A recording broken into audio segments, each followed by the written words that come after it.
बेटा, तुम्हारा आभारी हूँ। आप बस आराम करें। आपकी तबीयत बिल्कुल ठीक है। हाँ, मेरी तबीयत बिल्कुल ठीक है। धन्यवाद जवान ब्राह्मण। हाँ, मैं तुम्हारे साथ जाता हूँ। मैं तुम्हारी सेवा से बहुत प्रसन्न हुआ। मैं तुम्हें वचन देता हूँ, मैं अपनी लड़की की शादी तुम्हारे से करूंगा। ये सुनकर मेरा हृदय कृतज्ञता से भर गया महोदय।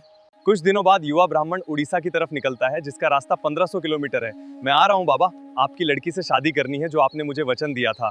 तुम्हें उस लड़के से शादी करनी है, मैंने उसको वचन दिया है। नहीं, मैं उससे शादी नहीं करूंगी और आप भी मना कर देना। ये गरीब लड़का है, हम अपनी बेटी की शादी इससे नहीं करेंगे। आपने भगवान के सामने मुझे अपनी बेटी देने का वचन दिया था। अगर भगवान खुद आकर गवाही देंगे तभी मैं इस वचन को मानूंगा।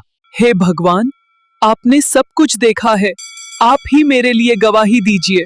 डरो मत, मैं तुम्हारे साथ चलूंगा। मैं तुम्हारे पीछे पीछे चलूंगा, लेकिन याद रखना, रास्ते में पीछे मुड़कर मत देखना। जैसी आपकी आज्ञा प्रभु। कई दिनों तक गरीब ब्राह्मण आगे आगे चलता रहा और भगवान उसके पीछे पीछे चलते रहे। उनके एक दिन गरीब ब्राह्मण को शक हुआ और उसने पीछे मुड़कर देख लिया। तुमने मेरी बात नहीं मानी, अब मैं यहीं रुक जाऊंगा। अरे, रात को तो यहाँ कोई मूर्ति नहीं था। तो फिर ये इतनी बड़ी और ऊंची मूर्ति यहाँ कैसे आ गई? गांव वालों ने पूछा, ये मूर्ति यहाँ कैसे आई? भगवान मेरे साथ चलकर यहाँ आए हैं। फिर उसने सबको पूरी कहानी सुनाई, कैसे उसने भगवान से प्रार्थना की और कैसे भगवान उसके पीछे पीछे चलते हुए यहाँ तक। तभी भगवान की मूर्ति से दिव्य आवाज आई, बनियड। भगवान बोले, इस गरीब ब्राह्मण ने सच कहा है।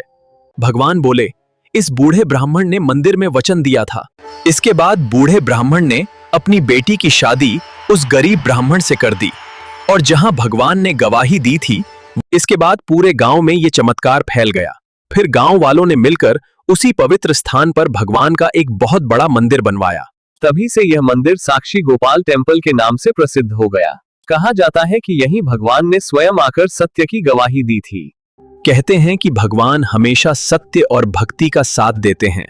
जहां सच्ची श्रद्धा होती है वहां करते हैं, और यही कार है कि आज भी लाखों भक्त साक्षी गोपाल टेम्पल में दर्शन करने आते हैं।